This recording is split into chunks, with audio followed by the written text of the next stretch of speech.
Hi, everyone. I'm very pleased to invite Professor Yuan-Sen Ting here today for today's IAIFI Colloquium.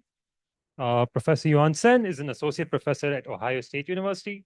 He's also an adjunct scientist at the Max Planck Institute. He was, until 2021, a NASA Hubble Fellow at the Institute for Advanced Study in Princeton.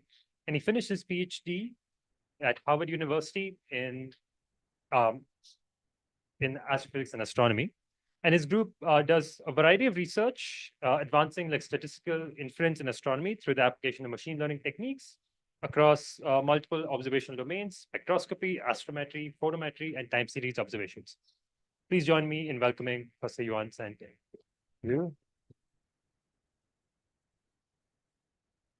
Thank you very much for the invitation. I must say that like despite I did my PhD down the road, this is my second time at MIT. So it's really good to be here.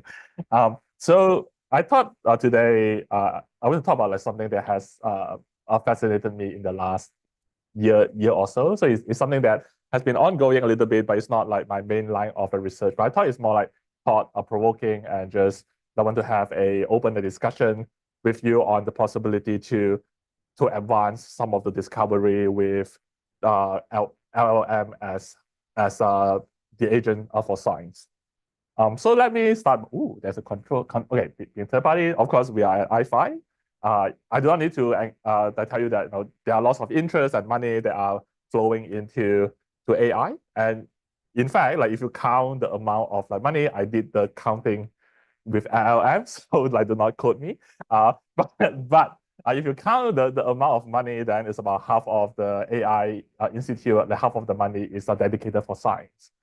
Of course, the question with so much money and interest, the question that I often get asked quite a lot is whether or not like this is a hype, a myth, or a real deal.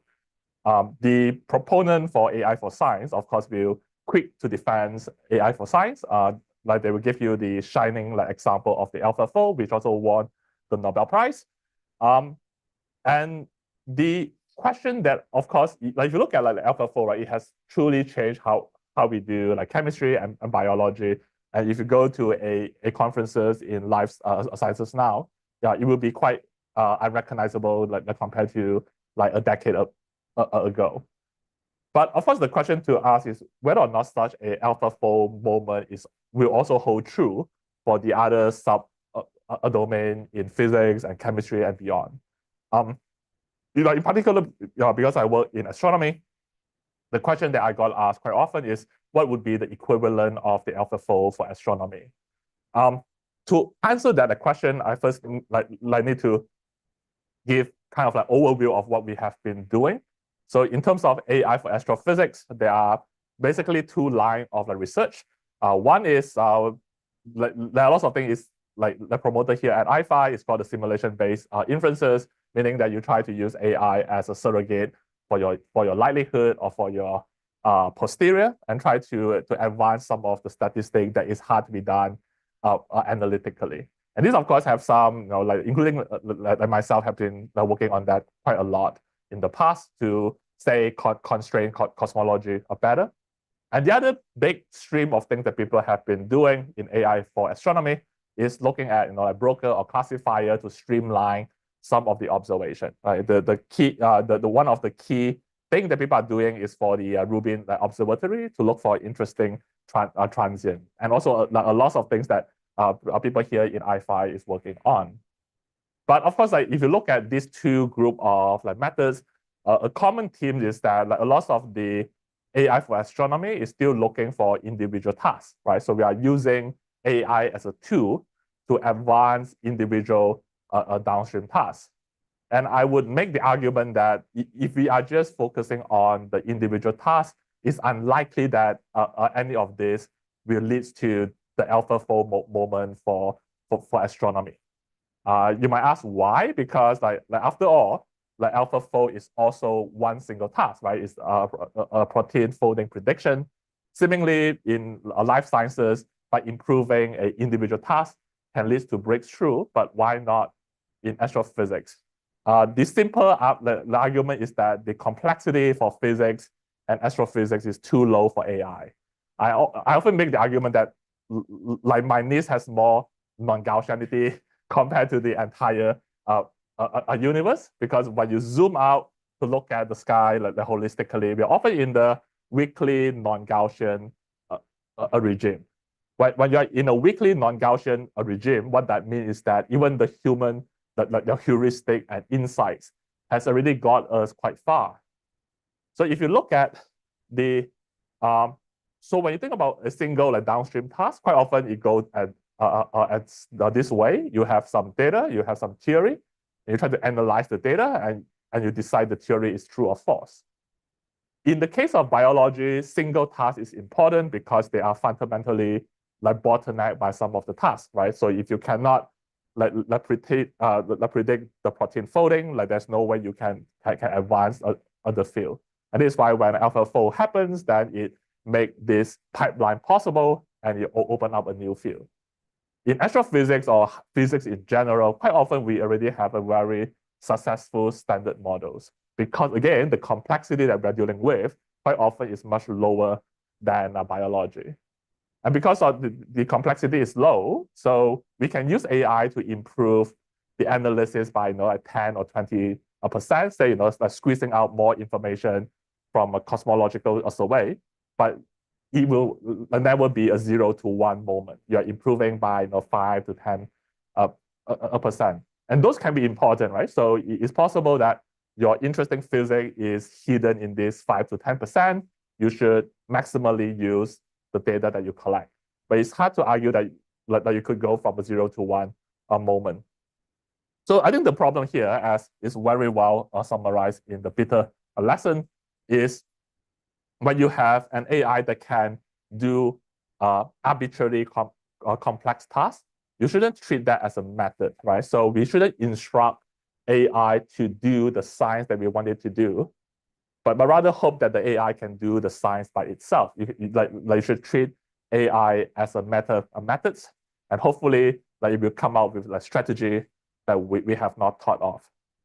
Right? And this leads to my fascination since last year is looking at the possibility of an agent for science.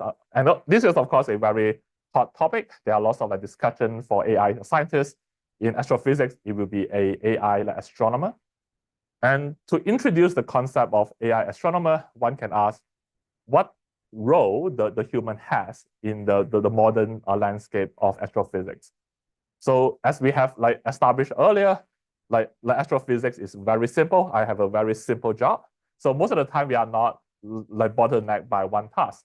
And what the human do is quite often try to evaluate the state of the research and try to come up with new plan. And this is what your supervisor do, right? So you analyze the state of the research of your student and decide what would be the next plan to do.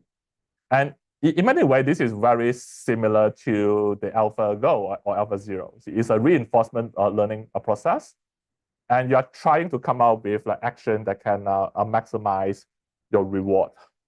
But with one catch, because in the real world, open world scenario, there is no objective reward function. So unlike playing, something update now, no. Unlike the a chess game, your reward function is not well defined. So this leads to a lot of the thought that if you are a physicist, then you are always very we prided ourselves that we are still the one who is doing the research, because a lot of the solution space, the action space that you could take in this chess game that we call science is too large, right? So there are many actions that you could do. And seemingly the human intuition is extremely sharp. We do not need to do an algorithmic search of all the possible action, but we are able to find the shortcut to find some of the solution. So the key question becomes whether or not an AI or the LLM agents can do such an intuitive task. And one of the possibilities that become more and more exciting, of course, is the idea of self-play reinforcement learning. So letting the agent to interact with the real world, just like how the human is interacting with the real world, to try to get some out of domain kind of intuition. Of course, I will tell you a little bit more on the data, but I want to emphasize that like the thing that I want to mention, of course, this idea of self-play, reinforcement learning, and agent for science, it has been popularized, but there are not many concrete examples in science. And this is something that we try to do in my group. So like, this is the work like working with people from Microsoft Research and Tsinghua and try to get a sense of how well we can do a end-to-end research in astronomy with agent. So I should say that this is a somewhat simple task, but it's also not trivial. So the question that we set out to solve is to look at the data from James Webb. So James Webb, of course, is the successor of the Hubble Space Telescope because it's observing at a different wavelength. There are lots of opportunity to look for sources which physics we cannot like, explain with the current models. And the goal here, of course, is to identify some of these interesting sources and come out with explanation for these sources. And this seemingly to be a very simple task, but it's also non-trivial. Like this is a task that people thought, like even with the old days AI, like you still need a lot of human like intuition to guide the solution. So why this is the case? So in James Webb, you observe what we call the SED, the spectral energy distribution, which is showing you in the cyan point here. So you can think about this as low resolution spectra. And because we only have like 20-ish points, the goal, the game that you want to play is try to come up with a physical models that can explain the observation. And because the data itself is sparse, so there are lots of physical models that can equally like, explain the observation. And the goal here is to come up with one that you deem is more physically plausible. So for example, like if you feed a base model to an SED from James Webb, you will see some discrepancy. If you like assign this a question to your first year grad student, then they will run to you and say, hey, I feed the base models, but there is some like discrepancy.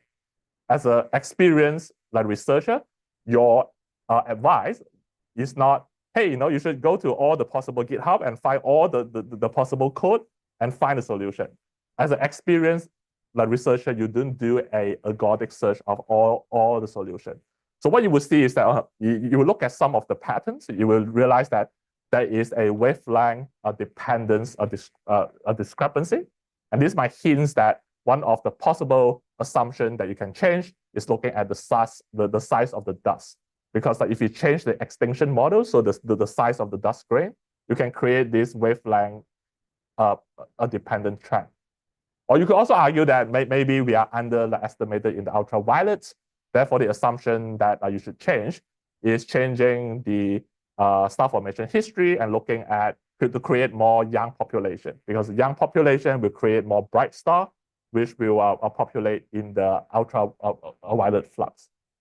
This is, of course, a very simple case, but yet I actually show you that a lot of the reason why we think AI cannot replace human to do science is because a lot of things that we do simply is not optimizing a single error metric.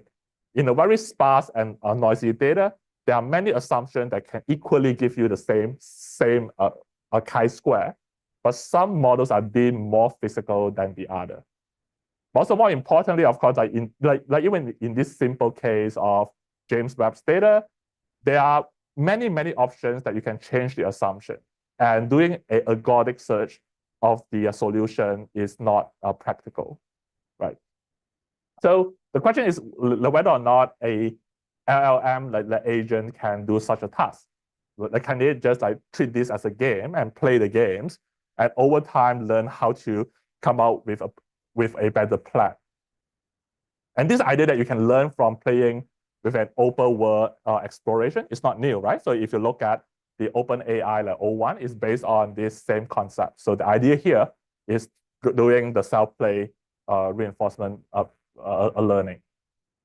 So at a very high level, what this is the following. So if you think about machine learning in the more simplest form, you have some like annotated data, and you try to map either deterministically or probabilistically X to Y. So this is your supervised learning, some supervised tasks. Of course, like the number of annotated data is quite limited. A better way to think about this is using your unlabeled data, and you can do some unsupervised learning and train some like foundational models with pre-training. But even that has a problem because even in this ring, you're still in domain, right? So you're doing a lot of things. You're summarizing what we are already know. But science fundamentally is a out of domain exploration.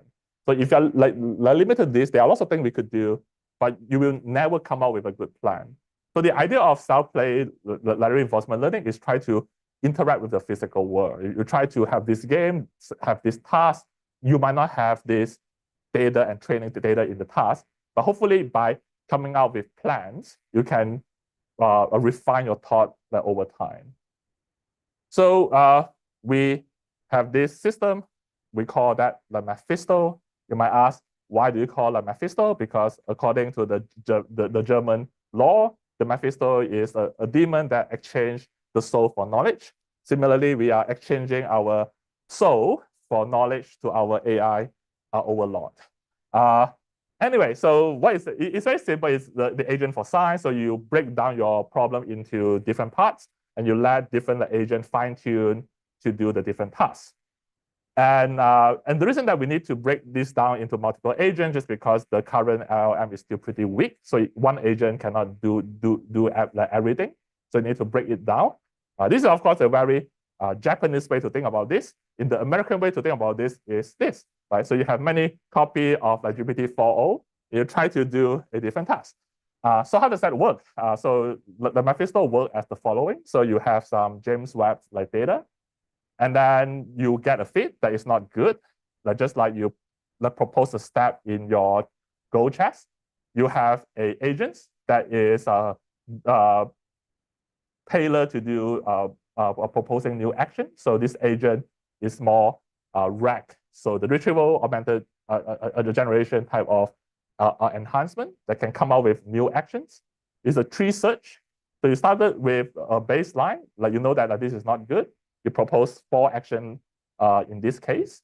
And then you try to have another agent that has really been going through all the code base. So we have curated a playground that you have all the codes.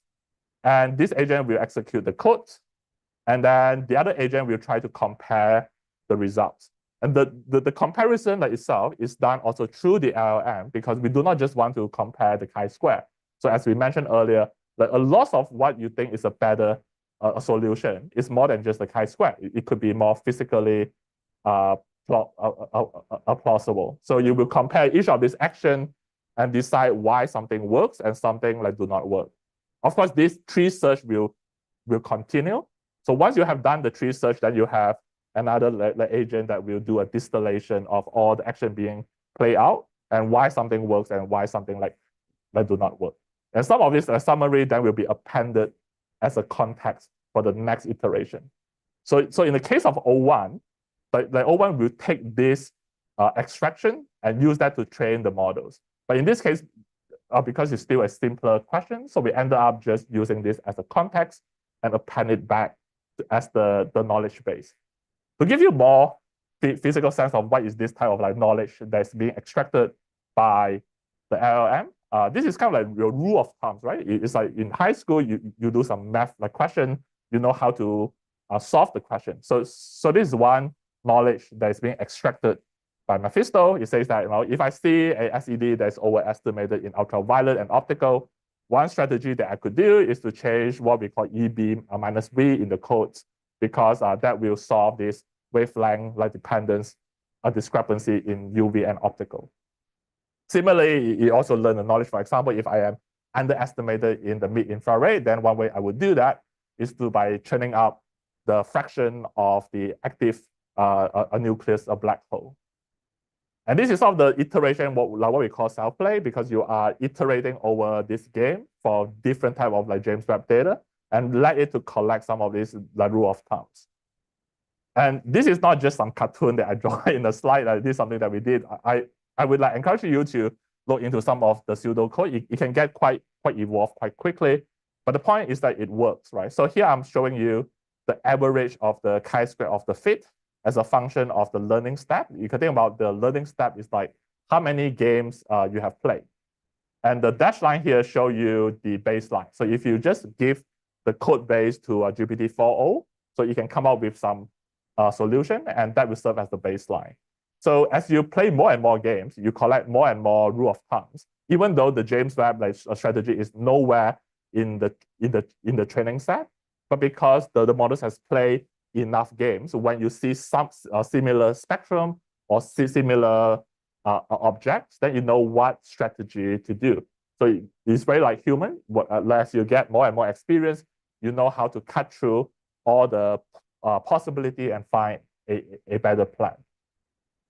And you might also like notice there's something interesting here. So there's a plateau here. And like you might think that maybe like Mephisto is not learning here.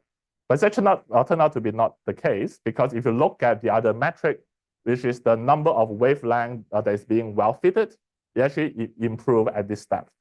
So what this means is the following. So in the beginning, the Mephisto is trying to collect some of the knowledge that is more like putting the model in the right ballpark, right? So meaning that, if I see the models is underfitting in ultraviolet, I will change this. If I see that to overfitting in this wavelength, I will change that.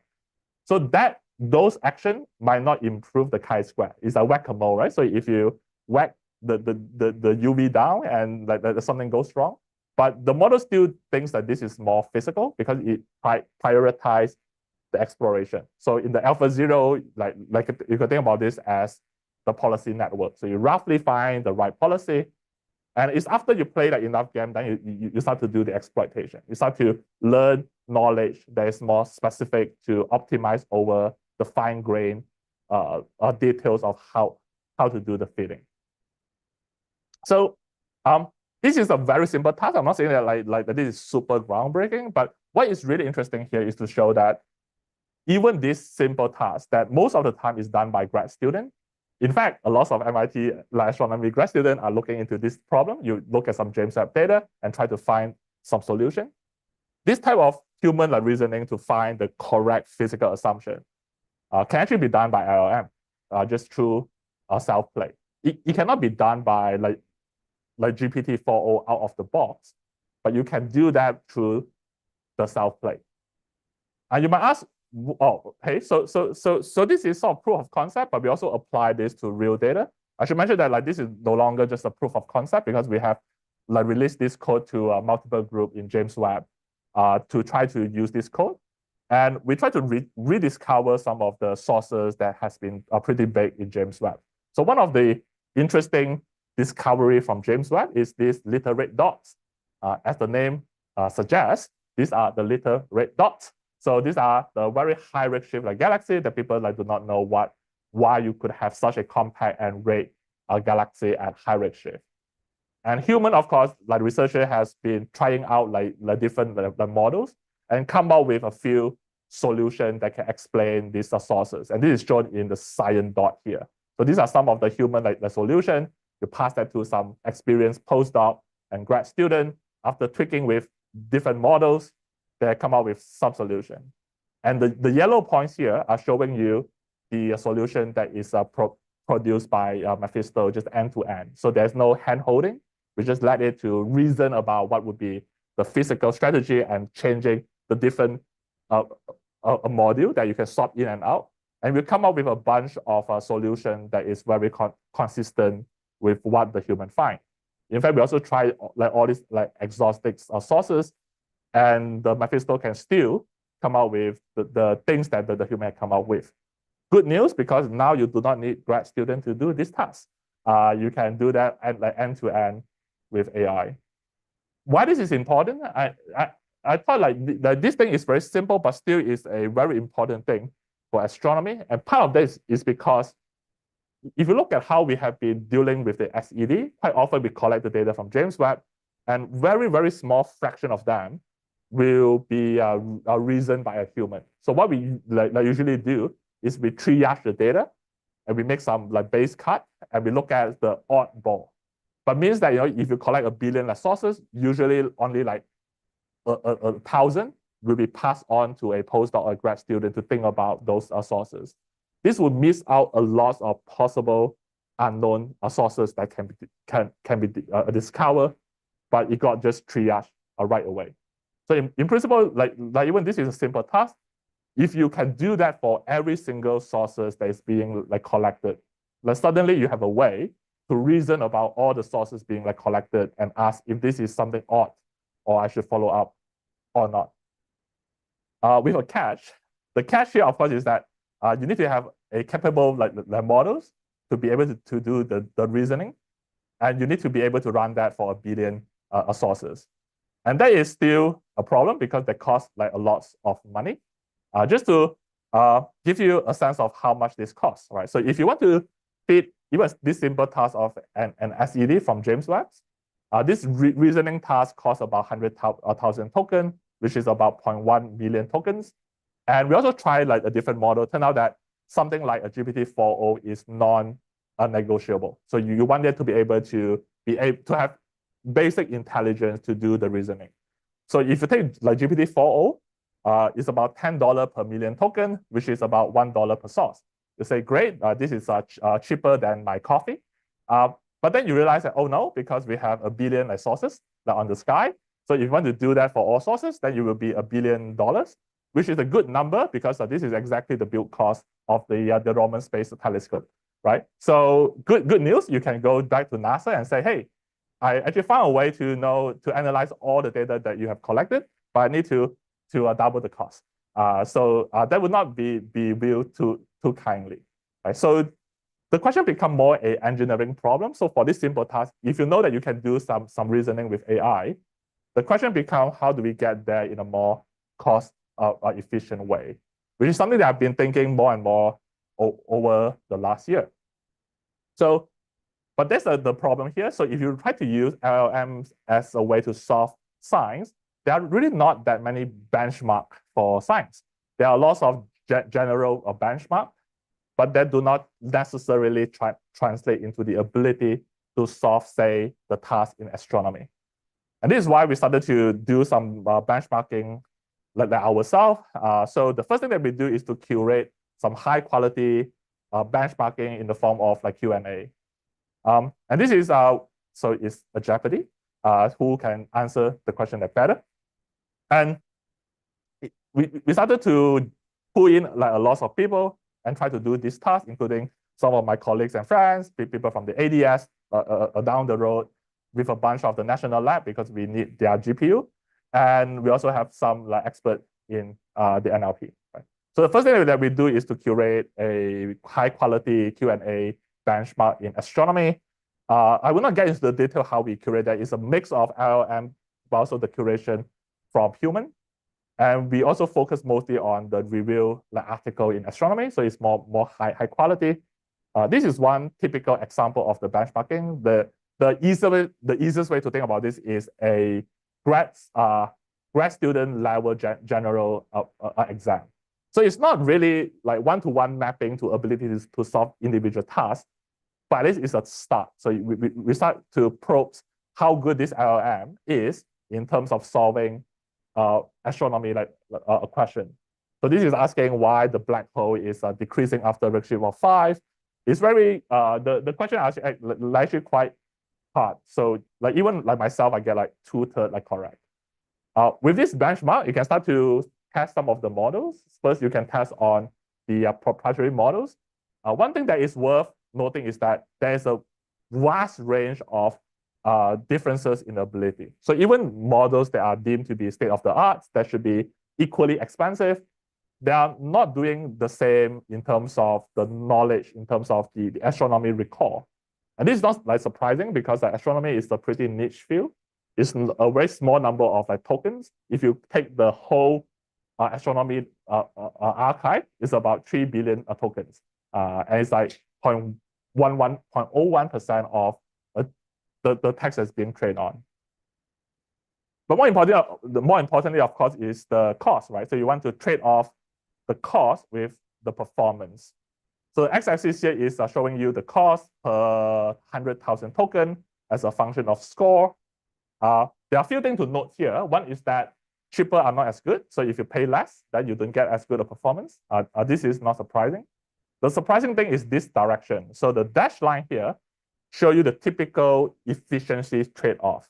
So if you look at any families of models, say the GPT-4o and GPT-4o mini, they always have this slope. So you have a very universal efficiency and cost trade-off.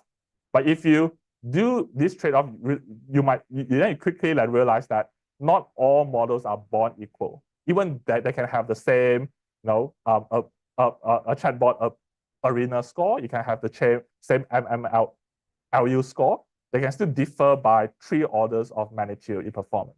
So for example, like a Gemini 1.5 Pro is actually 2 orders of magnitude worse than Claude. And Claude is 1 order of magnitude better than the GPT-4o. So there's no really one-to-one mapping between the general benchmark to something as niche as astronomy.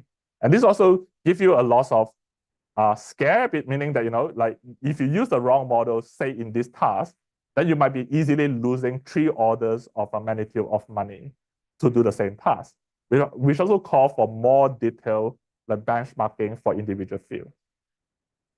And this is me. So I am here and also ask a few colleagues. So in terms of the astronomy knowledge recall, we are both expensive and useless. Even the cheapest models actually beat us. But what is really sad is that if you think that I want to have something like a GPT-4o, then there are no cheaper models that can do as good as a GPT-4o. And this is, of course, in July. I updated that yesterday, like November. We have more models now, including Elon Musk is here.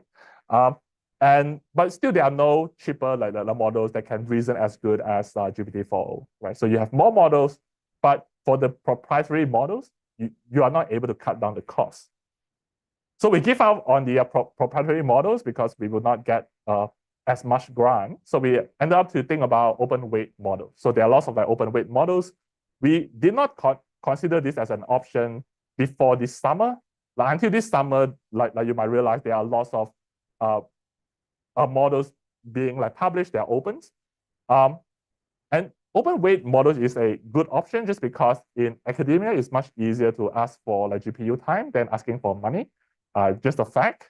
And since this summer, this become possible. If you look at some of these big models, it started to, in terms of the knowledge or recall in astronomy, it start to rival some of the proprietary models. A side note, besides just benchmarking the score, of course, one of the tasks is to identify some of the weaknesses. So in the 45 pages of benchmarking paper that you do not want to read, we also go through some of the weaknesses and strengths for individual models, including what question you ask, you tend to get correct or wrong. Also look into the different subfields, which field it does better and which field it does worse. One interesting thing that we test is trustworthiness, right? So you want to make sure that your agent can tell you they do know when they do not know. It turns out that this is also something that is quite striking. So if you look at some of the slightly older models, right, like Claude 3.0 or GPT-4, then there is no correlation between the confidence and the correctness of the answer. So the confidence here is literally you ask the models how confident you are from 0 to 10. So 6 months ago, all the model just hallucinate. So they do not know that do not know.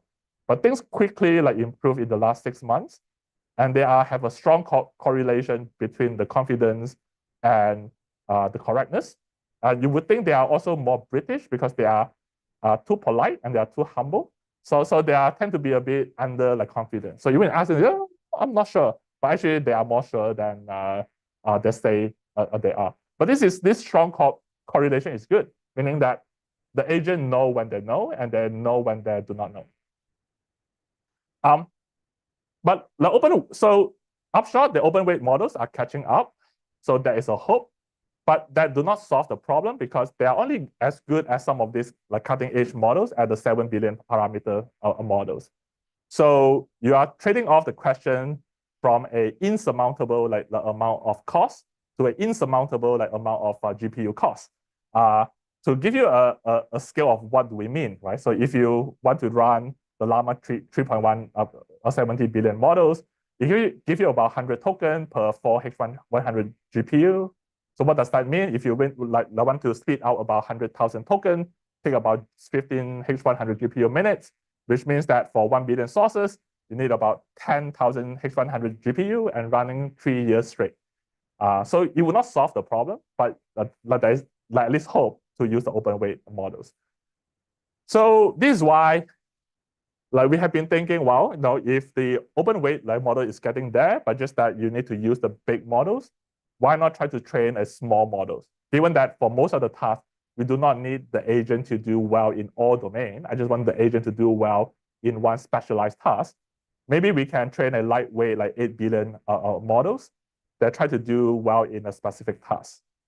And this turned out to be a huge rabbit hole that we jumped into. I thought this is easy, and then I spent almost 1.5 years to work with the national lab on this problem. But nonetheless, we released a paper last week. Literally means that we can, in terms of astronomy Q&A, we can achieve a GPT-4o level with an 8 billion parameter models. This is a lot of compute that we have burned in the national labs. But this is the upshot. So if you look at the score as a function of cost, this is where we are at. You can have a very small models that can, is much better than most of the specialized LLM. So there are lots of Twitter tweets on specialized LLM for physics.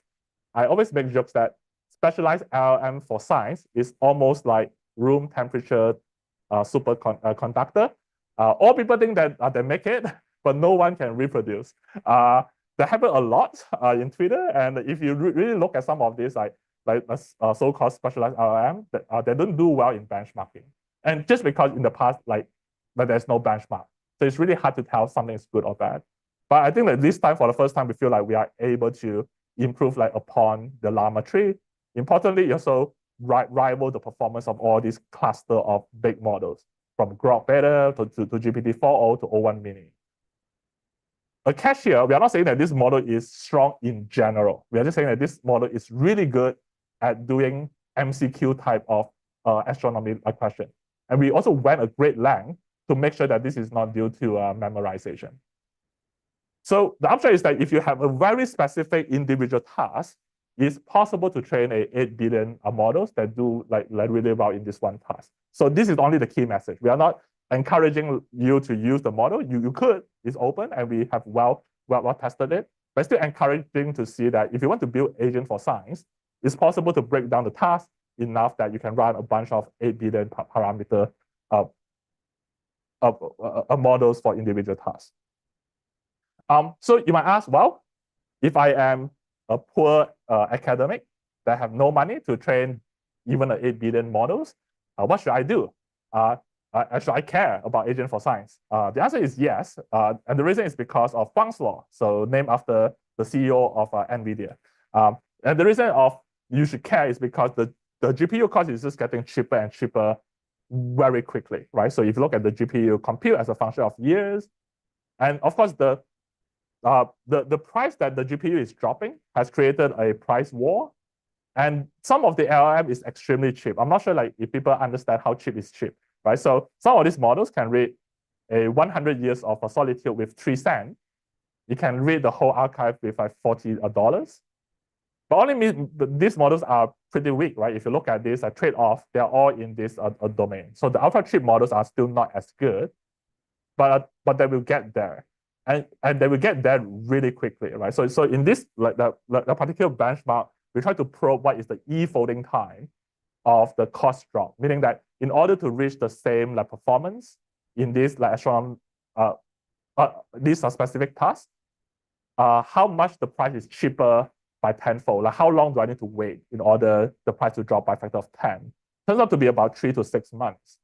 And this is written in July, so we are 6 months from now, right? So meaning that even now, if you want to analyze 1 billion sources, cost $1 billion, same as the build cost, it's very reasonable to believe that in 6 months, it will be 10%. In 6 more months, it will be 1%. So even though you might not be that excited about the agent for science, you might argue that the agents are still stupid. They are stupid, but they can also do some tasks. And the point is that the tasks that they can do is non-zero. So if you look at the Venn diagram of interesting tasks versus what LLM can do, it's a very thin slice, but that slice is non-zero, right? So let me close by saying that I was trained as a theorist. I was talking to Jesse that I started in quantum field theory. I love the old day where we do not have that data in astronomy, right? So we do not have a lot of data, but we have a lot of theory. The good old days for theories. And because we do not have data, so we know that we cannot like constrain the models. So we ended up to collect more and more data, right? So we try to be more sophisticated over time to rule out the data. But the reality is that as we collect more data, we are bogged down by the data, right? So when I do grad school, I remember a lot of students, my colleagues, including myself, are just struggling to keep up with all the data that we need to process over time. So we end up have a lot of very smart students here at MIT. They are trying to keeping up with the data. So my hope is that so we are in a data-rich regime, but we are in the theory-poor regime.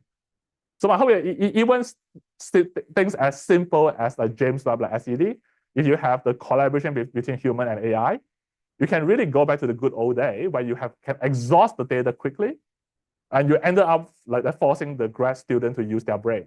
So you have to come up with theory to not just keep up with the data, right? So I love to end with a quote that I like in the childhood, which is, you can brute force like a lot of things, and when you have like a lot of like power, some problem will open up new opportunity. It's not everything, but it's also non-zero. So I will stop here and take any question that you might have.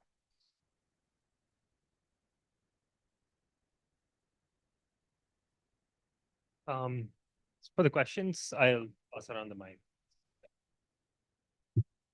Nice talk. I had a question. So you presented this as self-play reinforcement learning technique, right? Yeah. So I was wondering how, when I was going through it, how different was it from a Monte Carlo tree search? Because if it was true RL, you would not need to spend, you would learn a policy or you will learn a strategy, and then in the next iteration for the billion sources, you might not have to go through the entire search process. But while going through the slide, it seemed like it was doing a search and research kind of thing. But it's similar, but it's just not. So you still like have the policy. So the policy now becomes the knowledge, right? So you append that as the context. But so you are more efficient. So this is what when we say 1,000 token, it's already get rid of all the reasoning. So you're using this knowledge like policy and try to get the shortest path to the solution. So you're right that it's actually very close to the MCTS. Yeah. And how do you validate the model? Because you have to give some feedback, and you mentioned you are using the language model itself to evaluate. Is that like a safe strategy? I'm glad that you asked. So you don't think I just draw some cartoon and call it a day? No. So after you collect the knowledge, then we try to find similar James Webb data and try to evaluate individual action. So for example, if I see this, I should do that. I will collect a bunch of like the James Webb data and say what is the success rate, what is the rate of successful treatment. So we do a threshold and say if this policy works for, I forgot what's this is more than like half of the time, then we will append that to the context. So you have a validation. After you do the distillation, you also have a validation steps.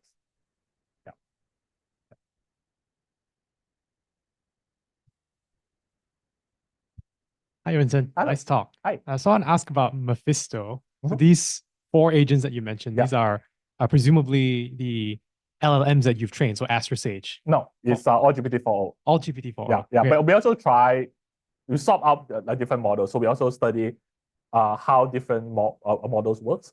The GPT-4o is pretty non-negotiable. Okay. Yeah. So you said that these use rules of thumbs when they perform, say, like an SED fit. So where do they get these rules of thumb from? So this is from the knowledge that they learn from just general astronomy. Yeah. So general astronomy. So this is from the distillation, right? So once you do a different actions, and then you have the LLM to judge that, then you would distill that in the form of natural languages.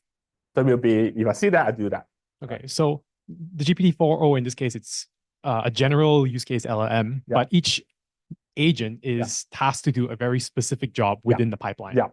But so very strangely, we thought the reason that we try to export that as the natural languages is to say that maybe I can run a cheap Llama 3 1.18b after I have extracted the policy. Somehow it does not follow the policy, which is really strange. Even for very strong models, like you can extract that with a 4.0 and then run that with Claude, and then you still have some drop. Somehow the language models have a preference of their own wording, which is somewhat mysterious to me. The hope is actually to do the policy with expensive models, and the rest is running on the cheap models. But we are not able to achieve that yet. One last question. So you mentioned that this Mephisto can achieve human level reasoning when it performs such tasks like fitting an SCD. But how do we know that it actually does achieve this human level reasoning? Yeah. So that is like no. So that is a statement that is not very quantitative statement. But I think the good thing is that we did find, for example, in the literate dot, we recover some of the solution. You might say, well, the Mephisto is not proposing this solution. Why does that miss that? It's hard to really have a very quantifiable thing, but for these very weird sources that need to swap in and out a lot of that model, it seems to do practically quite well to find some of these weird things. Could we have one of the internal agents in the pipeline explain why it actually came up with this result in the end? It's explained, right? Because each time when they have this the knowledge base as a context, and each time when you invoke a knowledge, it's actually in the log file. So you will say, I decided to do that. And one thing that we particularly want the agent to just change one thing at a time. Then you have a very traceable tree search. Each time you do a next level stages, you are not changing multiple things at one time. But that can also be the limitation, because sometimes you need to change two things at the same time in order to fit something. But that is not allowed in Mephisto. Thanks. Yeah.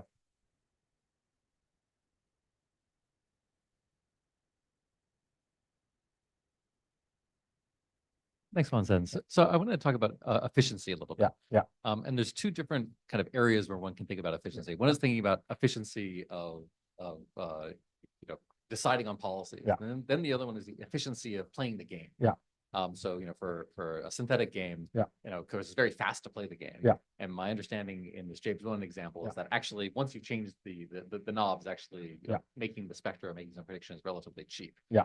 But sometimes in scientific cases, actually, running a simulation or whatnot, that actually is the bottleneck more so than asking for an updated policy. So I'm curious your thoughts about that, or how we might deal with efficiency when the actual scientific pipeline, running the experiment can be very, very expensive. Yeah, I think like we discussed this morning, which is actually two parts of the research. I think the reason that we choose the SED case is really a few consideration. One is that the code itself is fast enough; it's still a simple enough task. The playground itself is easy enough to curate. Still take us like a year to bring in all the different GitHubs and making sure that the LLM can run that. You're right that there are lots of code is just bottom. So for the Mephisto, it's about half. The reasoning time and the running time is about the same. But you're right that a lot of code, the iteration is bottlenecked by that. But the hope is that a lot of things can be sped up by rewriting the codes and doing some emulation. And that part is a different thing, right? This is why the LM sometimes is still bottlenecked by the run cost of that bottleneck. There is no easy way. I think a lot of things that we have been doing as a classical AI for astronomy is solving that, running simulation faster, making things more differentiable. They're all in that domain. Yeah. And do you see hope for LLMs or agents actually improving in some sense that part of the pipeline, the more hard science part of the pipeline? Yeah, I didn't PI the NSF AI Center, but I was part of the thing, and my pitch that didn't get funded is that we need to go for agent, and we need to have an AI center that is dedicated, curate all these things that can be queried by agent, that is fast enough. And no one will do that. No individual PI will do that. And you really need an AI center to do that. But NSF don't like the idea. So, bye.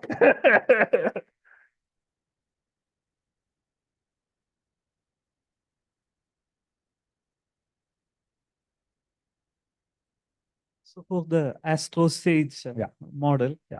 I guess it's a fine-tuned model, right? Or It's is it both like CPT and SST. So we do the pre-training and also the fine-tuning. you do Yeah. pre-train? I see. Yeah, it's a national lab. We're training on Frontier. It's not for the faint. I see. So for so you didn't have to prepare your data set, curated. You were training just on raw text file data. Yes, that is the thing that we strategically didn't say much.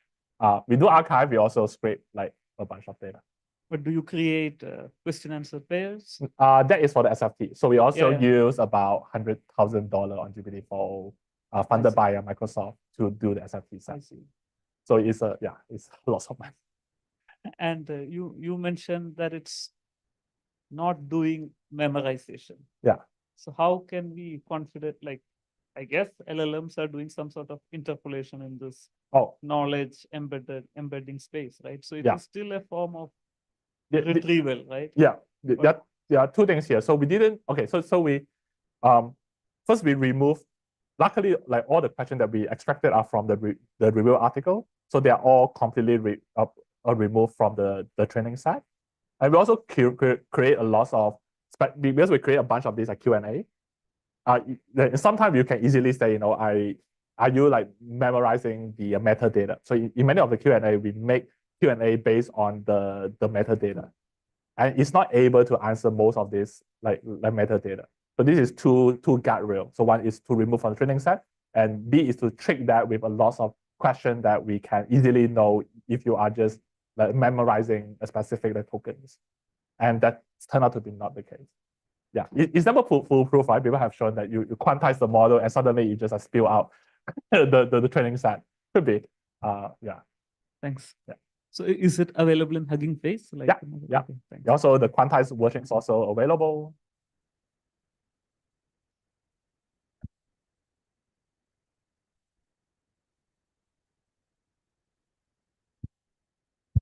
Thanks for the talk. Yeah. Just a quick clarification. Can you go back to the iteration versus chi-square plot? You mean this one? Yeah. This one. So is it correct in that the agent is just trying to do model fitting? And if so, can you just solve the whole problem with a classic simulation-based inference? The last part I didn't get the last part. Sorry.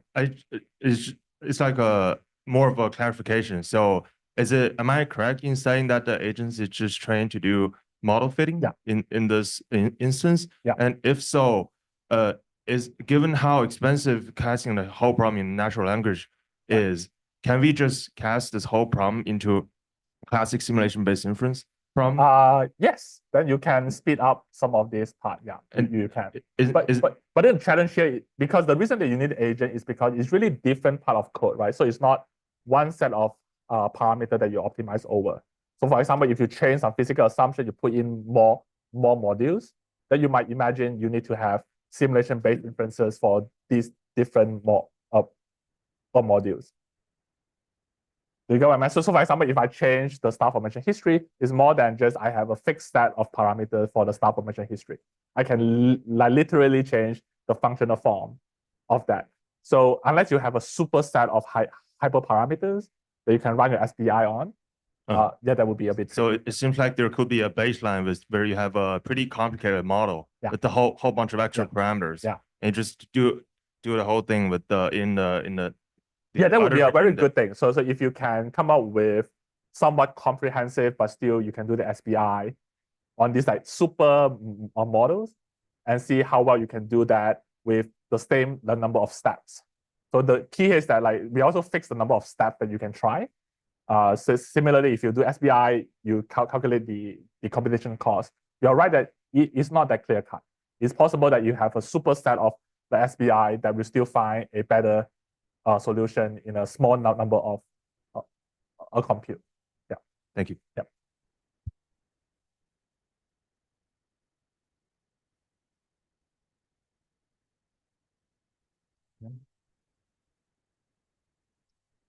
Okay. Thank you again, Professor Yuan-Sen, for joining us today.